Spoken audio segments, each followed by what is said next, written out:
ఎడారిలో సెలయేర్లు డిసెంబర్ 25.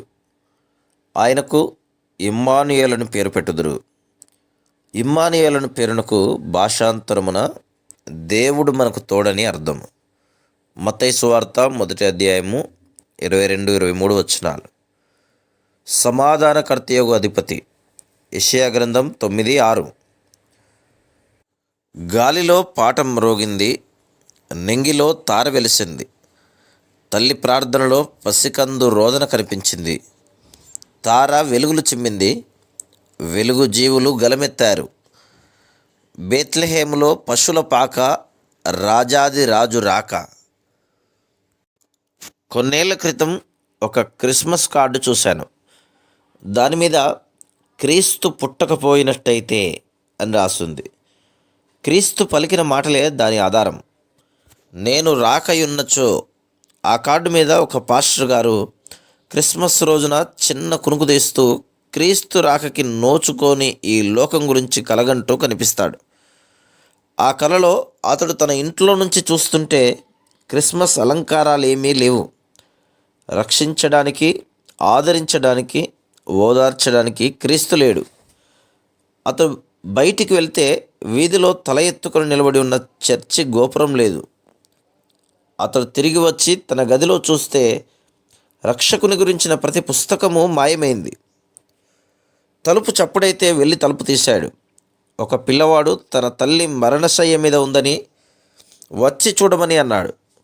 ఏడుస్తున్న ఆ పిల్లవాడితో త్వరగా పాస్టర్ గారు వాళ్ళ ఇంటికి వెళ్ళి కూర్చొని, ఇదిగో నిన్ను ఓదార్చేందుకు గాను కొన్ని మాటలు చెప్తాను అంటూ బైబిల్ తెరిచాడు.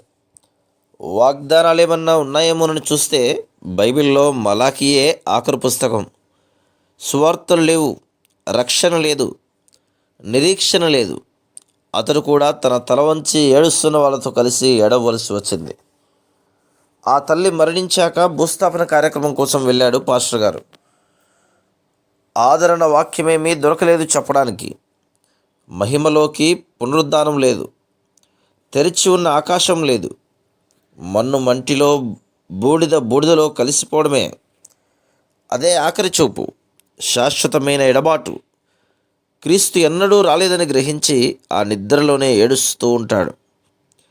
హఠాత్తుగా అతనికి మెలకువ వచ్చింది. ఒక్కసారి అతని నోట్లో నుంచి స్తుతులు, సంతోష గానాలు వెలువడినాయి. ఎందుకంటే నిద్ర మేల్కొనగానే బయటనున్న చర్చిలో నుండి క్రిస్మస్ పాటలు వినిపించాయి. ఓ సద్భక్తులారా, లోకరక్షకుండు బెత్లెహేమందు నేడు జన్మించెన్, రాజాదిరాజు ప్రభువైన క్రీస్తు, నమస్కరింపరండి, నమస్కరింపరండి. ఆయన వచ్చాడు కాబట్టి ఈ రోజున మనమంతా సంతోషంతో గంతులు వేద్దాం. దూత చేసిన ప్రకటన గుర్తు చేసుకుందాం. ఇదిగో ప్రజలందరికీ కలుగబోవు మహా సంతోషకరమైన సువర్తమానము నేను మీకు తెలియజేయుచున్నాను. దావీదు పట్టణమందు నేడు రక్షకుడు మీ కొరకు పుట్టి ఉన్నాడు. లూకా సువార్త 2:10-11 వచనములు. అన్యజనుల వైపుకి మన హృదయాలను మళ్లించుదాం. క్రిస్మస్ రోజు లేని ప్రదేశాలను గుర్తు చేసుకుందాం. పదండి, క్రొవ్విన మాంసం భక్షించుడి, మధురమైన దాని పానము చేయుడి.